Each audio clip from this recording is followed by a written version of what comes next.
My name is Mira Calloway, and I'm 31. Competence doesn't sparkle. It keeps the lights on. At 12:01 a.m., the dishwasher slips into off-peak like a ballet dancer hitting a mark no one claps for. The lamps lift a soft breath before dusk. The last cell in my budget glows green, a quiet pulse under the noise of the city. People mistake that calm for weakness. They don't notice a safety net until someone bounces on it to see if it will tear. Connor calls the net a buzzkill. He said it with a grin the first time he slid a box into my apartment. My lease, my timers, my bills paid 3 days early as a superstition I've never grown out of. He loved how reliable I was, right up until reliability meant I wouldn't co-sign his impulses. The engagement party is at a country club that smells like polished wood and old money. The Whitlocks do not whisper their last name. They upholster with it. Sloane, Connor's sister, has a ring that throws tiny suns on the paneled walls. Her fiancé, Blake, has the kind of handshake that makes you wonder what he's trying to prove. I tug my thrifted dress into place and think about how many gigs it cost. At our table, Lorna, Connor's mother, pearls snug at her throat, Henry, his father, golf tan like a varnish, Uncle Raymond, who treats volume like a hobby, and a handful of soon-to-be in-laws who say things like asset class as if they taste it.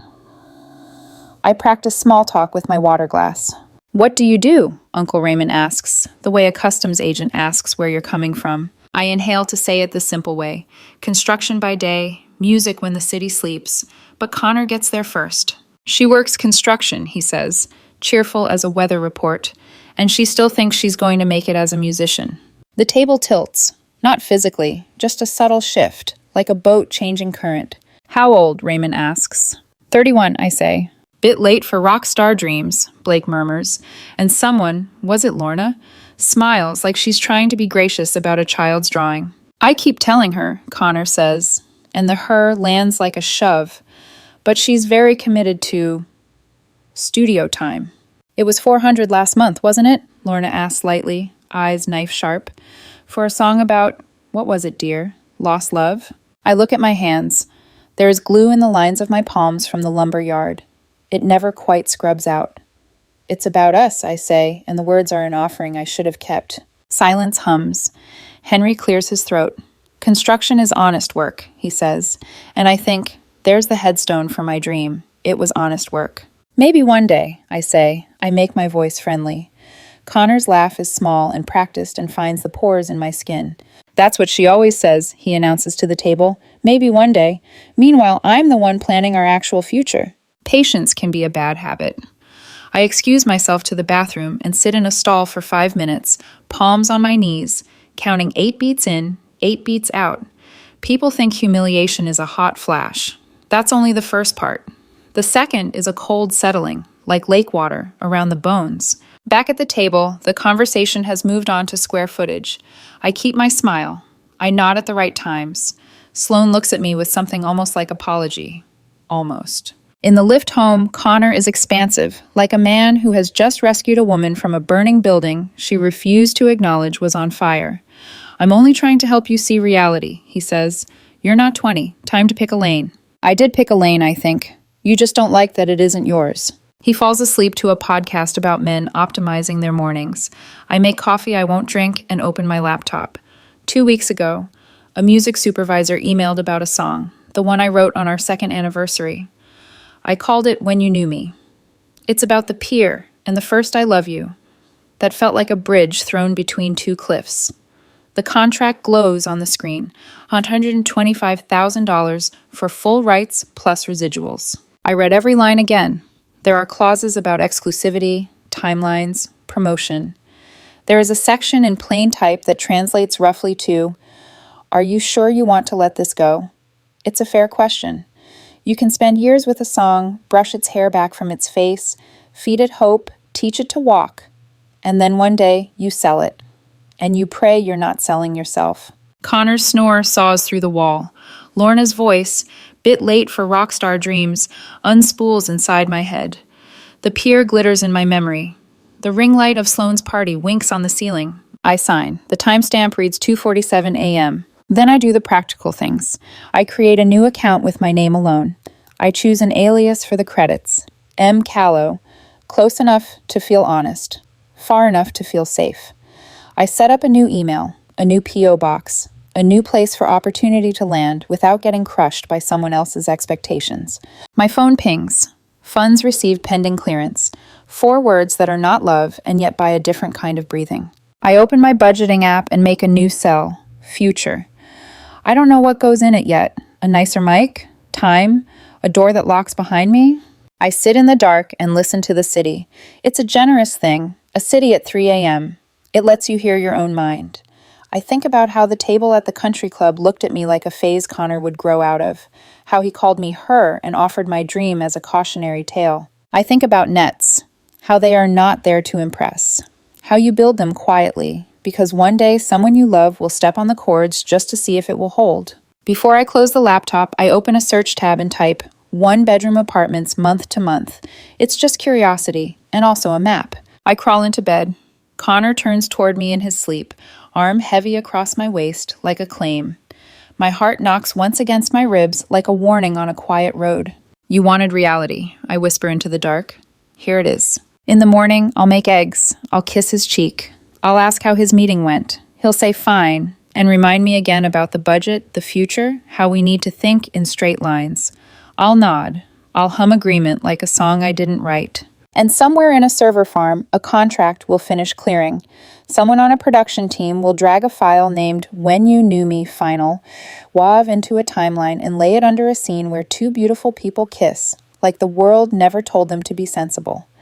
A credit line will read, written and performed by M. Callow. No one will clap for the net. That's all right. It's not built for applause. It's built for landing. The show drops on a Friday. The kind of gray, indecisive afternoon that makes the city smell like pennies. I'm at work until 7, then home by 8, and Connor has decided we need to celebrate Sloan's venue deposit with a place that turns vegetables into geometry and charges $19 for air disguised as foam. He orders wine like it's a test. I order water because I am not playing. The server sets down bread that looks like sculpture. Connor's phone face up on the table lights, and lights again. Group chats name things like Kings Only and Grind Hour. He's buoyant in a way that makes me nervous. Big week, he says, slicing his steak with unnecessary commitment. Blake just got bumped to VP track. Sloan says it's because he's decisive. That's what wins. I can be decisive. It just doesn't look like a speech. It looks like opening a laptop at 2:47 a.m. and changing your life with a signature. He leans back, satisfied, and tilts his head at me like I'm a pleasant view. What's your plan now? Realistically. I fold my napkin. Keep showing up. Keep making. He sighs, long-suffering. You know I admire your passion. Admire is what people say when they don't want to fund the thing. But there's a difference between passion and a path. The server reappears. Connor, magnanimous, orders dessert. For the table. I do not argue with chocolate. While he's telling me about a podcast guy who microdoses discipline, his phone buzzes again with Sloan's name and then a string of confetti emojis. He flicks to the message. Oh my God, he says, and the words are pure oxygen. Have you heard this track that just hit on that new Netflix show? Sloan says it's unreal. He's scrolling. It's called When You Knew Me. Kind of basic title, but here, everyone's going nuts. The music supervisor is calling it the find of the year. There's a moment where the restaurant tilts again, only this time it's my blood that moves. Connor doesn't notice. He's already past the headline, into judgment. Credits say M. Callow, he reads. No socials. No other tracks. Total nobody. Probably a plant. I take a sip of water to keep my mouth full. Maybe they want privacy, I say. He laughs, and it's almost gentle. No one who writes something that good hides. It's either an industry darling with a fake name or a rich kid who bought a producer. He taps his screen, connects to Bluetooth, and then my guitar fills the car that is the restaurant, and my voice, my actual voice, unspools from the tiny speaker. My words about the pier and the second anniversary and the way his I love you felt like someone turned on all the porch lights at once. He leans back, eyes closed. Hear that? He murmurs. The authenticity. God, this is what real musicians do. I pick up my fork and make myself chew. The chocolate is good. It tastes like the end of an argument I am not having. That's nice for them, I say. That's what I'm saying, he continues, satisfied, as if we've agreed on something. Either you have it or you don't. And baby, he adds, patting my hand the way you pat a startled dog, you've tried. Everyone knows you've tried. I tip 30% because the server doesn't deserve to be trapped in his monologue. In the car, he plays the song again, and I turn my face to the window, watch the city move like a reel through glass. I listen to the parts I almost cut, the second chorus that felt indulgent till this moment, the bridge that begged to be quieter and won. Somewhere out there, another version of me pulls over and cries. This version watches the exit signs and memorizes the nearest cross streets to 3 apartment buildings that allow cats and month-to-month leases. At home, he falls into the couch with a satisfied groan and opens a real estate app he doesn't pay for. Just looking, he says, showing me kitchens with marble that looks like weather. If we locked in now, by next year we could, if you got into management at your job and scaled back the studio stuff. Be practical, you know. He says practical like a spell to banish anything tender. I nod because nodding is cheaper than truth. My phone vibrates on the counter. Deposit cleared. Then another ping. Licensing team, bravo on the sync. A third, air date success. Expect a lift in residuals if socials keep moving. I put my phone face down, then face up again. The notifications are a heartbeat I didn't believe was mine. In the mirror over the sink, my face looks like a secret I'm keeping from myself. Saturday morning, the city brightens as if we ordered it that way. Connor wakes late, saunters into the kitchen, shirtless, kisses my forehead like a treaty. He has plans. He always has plans. He wants brunch, then a pop-in at Sloan's, then maybe a drive, let it play again, get inspired. He means my song. He does not know me in it. At brunch, he talks about ambition like it is a person he could date if I keep being difficult. He compares Jess's boyfriend, who just bought her a car, and laughs like the punchline won't bruise. I count the cash in my head that is not his and chew the inside of my cheek until discipline tastes like copper. His phone buzzes. Lorna is calling. Mom, he grins, answering. Yes, we heard it. The track is insane. He listens, face going still, then defensive. No, I'm not saying she should give up. Mom, please, no. I'm handling it. He finally hangs up, breathes out hard, and smiles at me like we just shared something intimate. She agrees with me, he says. About what? About adulthood, he says lightly. Look, don't get mad. I'm only saying what everyone else is saying. We're at an age where it's embarrassing to pretend. He reaches across the table for my hand. I love you. I'm trying to help you see reality. The server appears with the check. I put my card down before he can, not because I'm making a point, because I always have. Later, he cues the episode to the kiss he thinks is history. When my voice rises in our living room, he closes his eyes again, awed, devotional. God, he says, it's like the singer lived it. I imagine pressing pause, telling him, she did. I don't.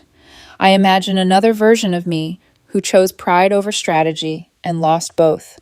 I stare at the little spinning caption icon while the song finishes and the characters breathe like actors who believe in their light. By Sunday, timelines do what timelines do. They multiply.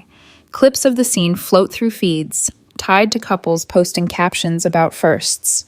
Teenagers cover the chorus into phones that reflect their hope back at them. A DJ on the local station calls out the credits between an ad for tires and a PSA about blood drives. If you're out there, M. Callow, the people want to know. Connor spends the afternoon toggling between admiration and suspicion. No public footprint, no tour dates, no past drops, he catalogs. A ghost with a hit. It's a brand play. Has to be. It could be a choice, I say. They always say that, he shrugs. Choice is what people call it when it's actually luck. I go to the bedroom and close the door before the words choose a shape I can't take back. I open my laptop and my budgeting app. The new cell I named Future glows. I click it open and type, first month's rent plus deposit. A second line, storage unit. A third, U-Haul. Weekday rate. I tab to a map and star 3 buildings within walking distance of a train I trust. I check the lease on this apartment. My name alone, my rules, my timers. I look at the looped line our life has become and draw a new one in my head that doesn't pass through his living room. Sunday night, I get an email from the music team. Airplay spike. Expect radio ads this week. The next morning, while I'm at the site, sorting shipments and thinking about whether a life can be packed in 4 boxes, my phone starts to vibrate like it's trying to run. Text stack, unknown numbers. Are you M. Callow? Interview request. KZQX wants a segment. You saved my breakup, someone writes, which is funny if you know the origin story. My buddy Toby jogs over from the other bay, phone held aloft. Dude, sorry, Mira, listen. On his screen, the DJ's voice booms through static and triumph. That was when you knew me by the mystery artist M. Callow, ripping up the charts in a week, no label, no socials, just a perfect, aching song. M. Callow, if you're listening, our line is open. Call us. The city wants to hear your voice. My phone rings. It's Connor. I let it go to voicemail. It rings again. Call me. Now. A text follows. Then another. We need to talk. Did you see this? Pick up, baby. Mira. The forklift beeps as someone backs into the bay, long and plaintive, like a ship somewhere I can't see. I look at Toby, at the open warehouse door, at the strip of sky that stays the same color no matter who underestimates you. The phone keeps vibrating in my hand. I set it down on the pallet, watch it rattle against the wood. Answer it? Toby asks. In a minute, I say, and the minute stretches long enough to feel like a choice. The DJ repeats the call out one more time, voice turned to smile. M. Callow, if you're out there, give us a ring. I pick up my phone. I don't call the station. I text Connor. I'm on shift. We'll talk later. 3 dots appear, disappear, then explode into a paragraph. Don't you dare ignore me. You hear that song? People actually care when someone is serious. Be home by 6. I put my phone in my pocket and count boxes. 2, then 4, then 8. Numbers make sense when people don't. The hum of the warehouse settles back into the bones of the building, steady as a heartbeat. At lunch, I walk to the alley behind the loading dock and call a number that isn't Connor's. Hi, I say when the assistant picks up for the music supervisor. This is M. Callow calling back. I can hear her smile through the line. We were hoping you'd say that. I schedule a meeting for later in the week. I hang up, lean against the sun-warmed brick, and let my heart go ahead without me for a second. When it returns, it's carrying news. The net is holding. Back inside, the radio is still talking to the air. Mystery artist, the DJ says, and laughs like he's been told a good secret. Wherever you are, call us. I look at the clock. 5 hours till 6. I already know I won't be home then. When I finally do go home, it's not at 6. It's after 9. I take the long way, the scenic detour past the lake where teenagers park to dream, and practice silence like it's an instrument I might need to play. Connor's car is already in the driveway. So is another one. 2, actually. 1 black, 1 champagne. Inside, the air smells like expensive candles and confrontation. Sloane is perched on the edge of the sofa, scrolling her phone. Lorna sits beside her, lips pressed thin, and Connor, arms crossed, voice wound tight, paces like someone rehearsing a victory speech he doesn't deserve. You're home, he says, turning, eyes wide. Finally. Something about finally makes it sound like he's the one who's been waiting to be rescued. What's going on? I ask, stepping inside, setting down my bag. He glances at Sloane, then back to me. You tell me, Mira. Should we call you that? Or should we say, M. Callow?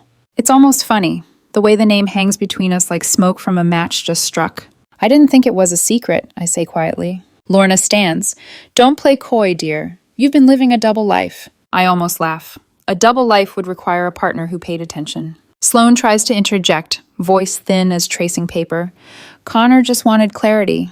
Connor cuts her off. Don't. She's been lying, Sloaney. Lying about money, about the song, about everything. He turns back to me, jaw set. You sold it, the song, for $125,000. About me. I meet his stare. About us. He gestures toward his mother, indignant. Do you have any idea how that looks? I think it looks like art, I say, but you've always preferred accounting. His voice rises. You humiliated me, Mira! That pulls something sharp out of me. You mean like you did at your sister's party? In front of your whole family? His face goes pale. He opens his mouth, shuts it again. That's not the same, Lorna snaps. Isn't it? I ask, because it felt the same. The jokes, the tone, the way you all looked at me like I was a toddler in costume. Lorna folds her arms. That was a family event, dear. We tease each other. No, I say, calm now. You test each other's limits. The difference is I stopped letting you test mine. Connor exhales hard through his nose, like he's the only adult in the room. This isn't about that dinner. It's about deceit, about financial deception. I blink. We're not married. We don't share accounts. What deception? You hid a huge payment, he insists. I protected it, I correct. There's a difference. Sloane finally looks up. Connor, maybe... No, he snaps. I deserve to know. That song's about me. That's my story too. I study him, wondering if he believes it. You didn't write a single word. I inspired it. So did gravity, I say. Should I send the planet a check? The silence that follows is thick enough to breathe. Lorna steps forward, eyes glinting. You're exploiting my son. And your son exploited my patients for 4 years. I answer, voice steady. If I charge by the hour, you'd owe me double. Connor's face contorts. You think this is funny? No, I say softly. I think it's tragic. He rubs his forehead, pacing again. We could have used that money for our future, a house, a wedding. I tilt my head. Our future ended the night you mocked my present. He freezes. So that's it? You're walking away because of a joke? I almost whisper it. Because you meant it. He swallows, voice dropping. You don't mean this. I do. I walk down the hall to our bedroom. My bag from the studio corner is still half open, the zipper glinting like a line I haven't yet crossed. I start packing. Clothes, notebooks, my mic, the interface that once earned me a lecture about wasting money. Behind me, footsteps, Connor's. Mira, he says, quiet now. Please don't do this. I messed up, okay? You know I love you. I pause, turn. Do you? Because I think you loved the idea of me, until it stopped being convenient. His throat works. I was embarrassed. My family made you feel small, I finish. And instead of standing with me, you joined them. He steps closer, desperation edging his voice. We can fix this. We can take that money and... There is no we anymore, I say. That word requires mutual respect. He grabs my arm lightly at first. Mira, please. I look down at his hand until he lets go. Lorna appears in the doorway. Don't be cruel, dear. I turn to her. Cruel is what you call honesty, when it stops favoring you. Her lips press thinner. You'll regret this. Maybe, I say, but at least it'll be my regret. I zip the bag, lift it from the bed. It's heavier than it looks. Where will you go? Connor asks. Forward. I walk past Sloane, who whispers, I'm sorry, so faintly I'm not sure if she means it for me or herself, and step into the hall. Behind me, I can hear Lorna start to cry angry tears, and Connor say my name again, smaller this time, like he's testing how much it still fits in his mouth. At the door, I stop. You should change the lock code, I say, or not, I won't need it. He looks stricken. What about everything we built? I glance around the living room, his mother's art prints, his taste, his space. You built the cage, I tell him. I was just good at decorating. Then I leave. Outside, the night smells like freedom and asphalt. The stars are too faint to see through the city haze, but I know they're there. I pull my phone from my pocket and text him one last thing. I'll come by tomorrow at 2 p.m. for the rest of my equipment. Please don't be there. The reply comes seconds later. We need to talk. Please, just give me 5 minutes. I type back, no, you can't end 4 years without a conversation? Watch me. He answers again. Then I'll be there when you come. You can't avoid me forever. I stare at the message until the words blur. Then I send one more. I'll bring witnesses. There's no response. I tuck the phone away, hail a cab, and watch the apartment fade through the window's reflection until even the lights forget his name. The driver glances at me in the mirror. Long day? Long enough, I say. He nods like he understands. Maybe because he does. Everyone leaves somewhere once. The city rolls by, streetlights blinking like they're keeping time for a song that hasn't finished writing itself. Connor doesn't wait long to rewrite history. By morning, the story's already online. A friend from my old open mic circuit DMs me a link, a public post on Connor's account, half confessional, half manifesto. When someone you love decides fame matters more than loyalty, that's the real heartbreak. I supported her dream for 4 years. Then she sells a song about us for 6 figures and leaves me with nothing. There's a photo attached. A cropped selfie of us at a barbecue, my arm around his waist, his smile looking suddenly performative in hindsight. I scroll through the comments. Some mutuals send sympathy his way, others don't. One, from a verified profile named Elena Brooks, reads, Didn't you mock her for that song at Sloane's party? I was there. He replies, You're twisting it. We were joking. Another comment lands below it, this time from Derek Hart, someone I barely know. You called her pathetic, man, not exactly a joke. Connor deletes both comments within minutes, but screenshots travel faster than shame. By noon, a Reddit thread titled, Mystery artist M. Callow, allegedly the ex of viral song's subject, racks up thousands of likes. The internet does what it always does: dissects, amplifies, and drags the truth through whichever lens suits its appetite. I spend that afternoon quietly answering none of it. Silence, I've learned, is its own PR strategy. The people who need noise to feel seen eventually reveal themselves by the volume they require. Then, like divine symmetry, the email comes. From Natalie Chang, Netflix Music. Supervision. Subject: expanding collaboration. Congratulations on When You Knew Me. The response has been extraordinary. We'd like to discuss an expanded licensing deal, exclusive rights to your catalog for an upcoming series. Budget substantial. Please confirm availability. I read it twice, 3 times, just to feel the shape of the words in my head. Substantial. The word tastes like clean air. The next day, I pull up to the apartment complex with Toby and Marcel. Toby, my studio partner from the before times, hauls an empty road case over one shoulder. Marcel, my cousin and an actual attorney, wears the particular smirk of someone who has seen too many bad contracts and knows this won't take long. Connor, of course, doesn't keep his promise to stay away. He's waiting in the living room beside Lorna, and, because melodrama attracts backup, there's a young man in a wrinkled suit flipping nervously through a notepad. This, Lorna announces, is my son's legal counsel, Mr. Keene. The lawyer looks barely 25 and terrified to exist. Connor straightens his posture as if that might make the whole scene legitimate. We're here to resolve this peacefully, Connor says. But I need what's fair. What's fair, I echo, is me collecting what's mine and leaving.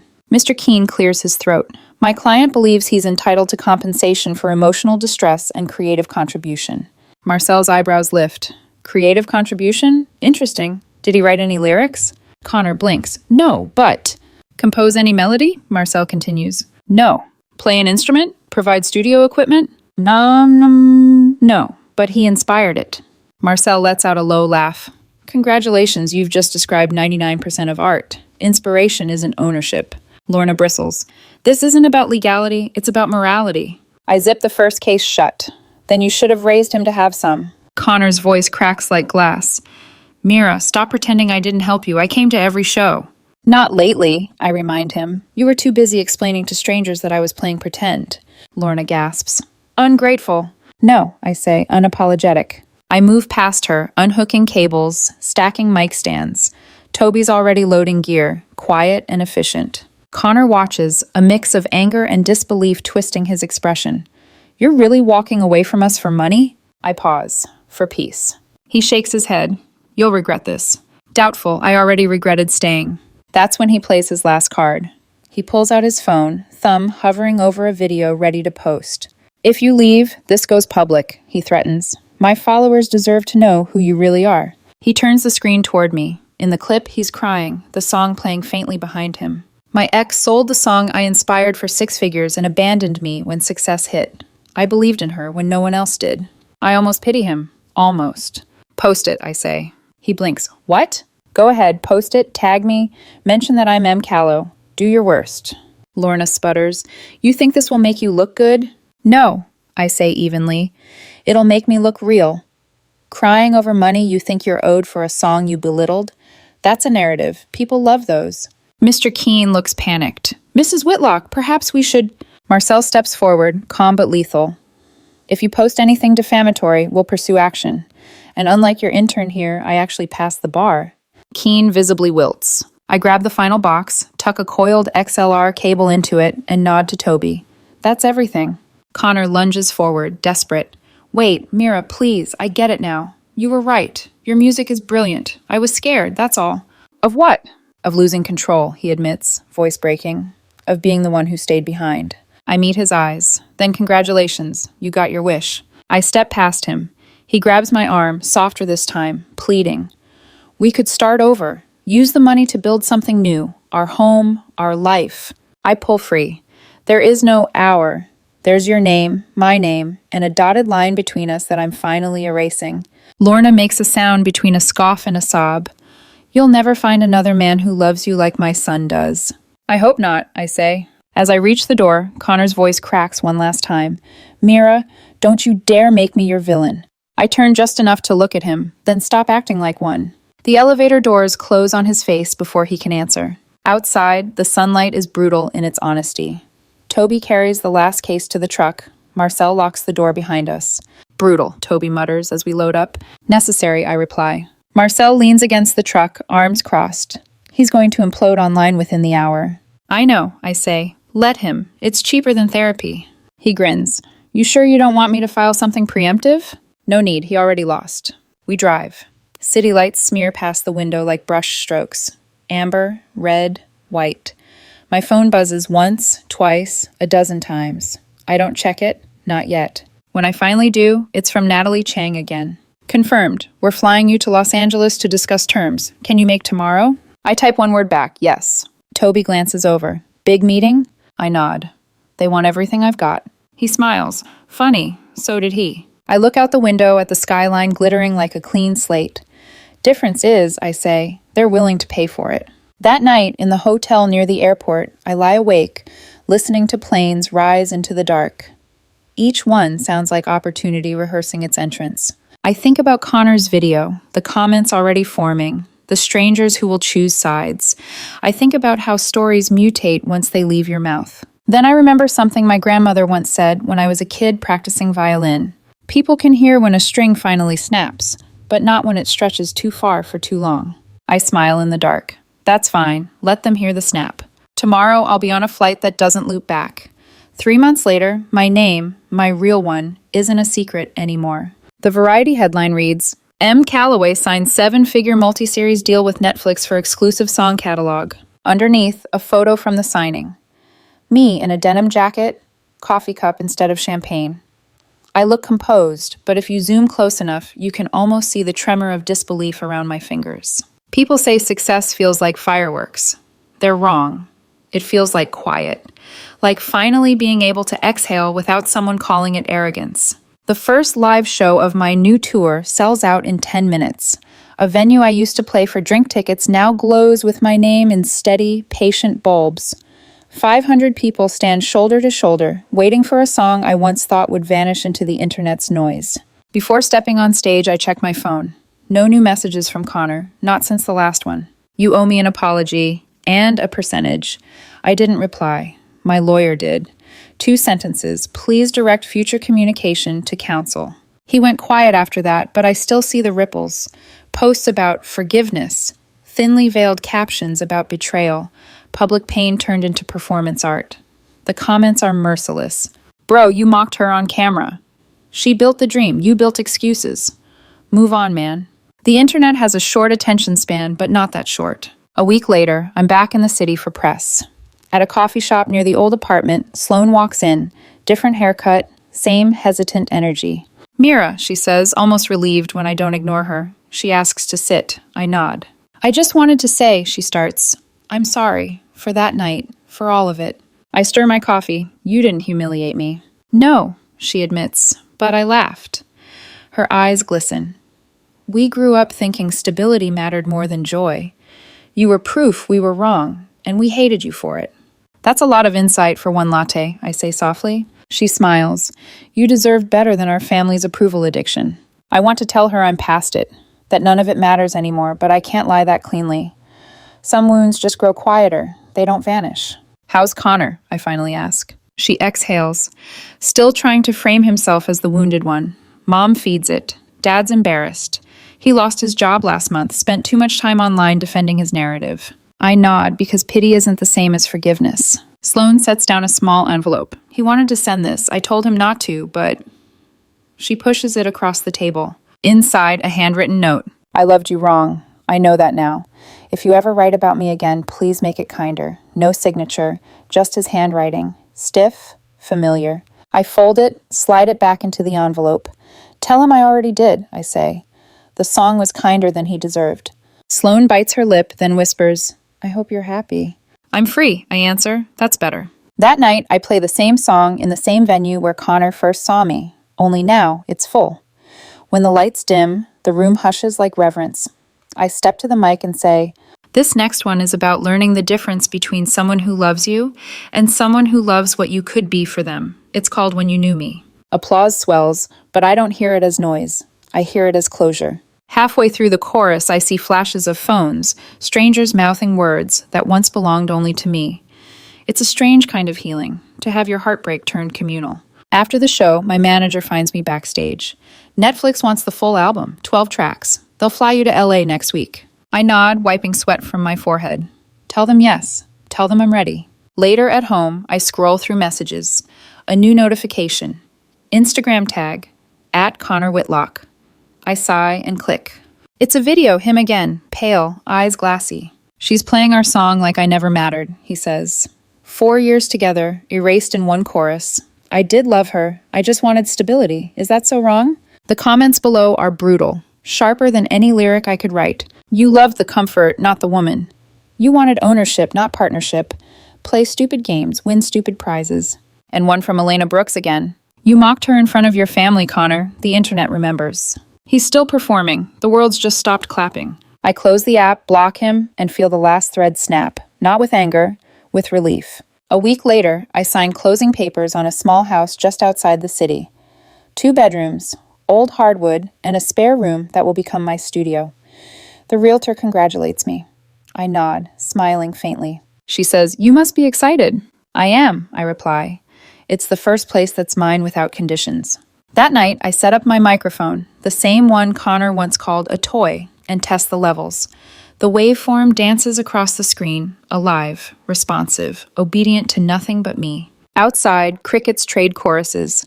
Inside, the air hums with quiet proof that sometimes the best revenge isn't glory, it's peace.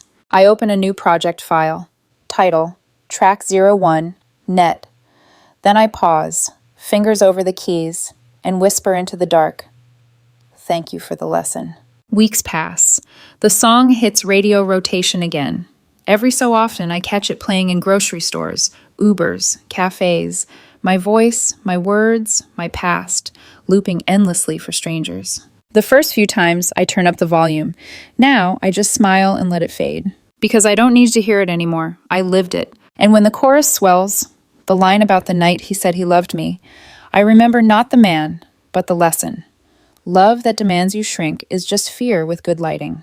The world moves on, so do I.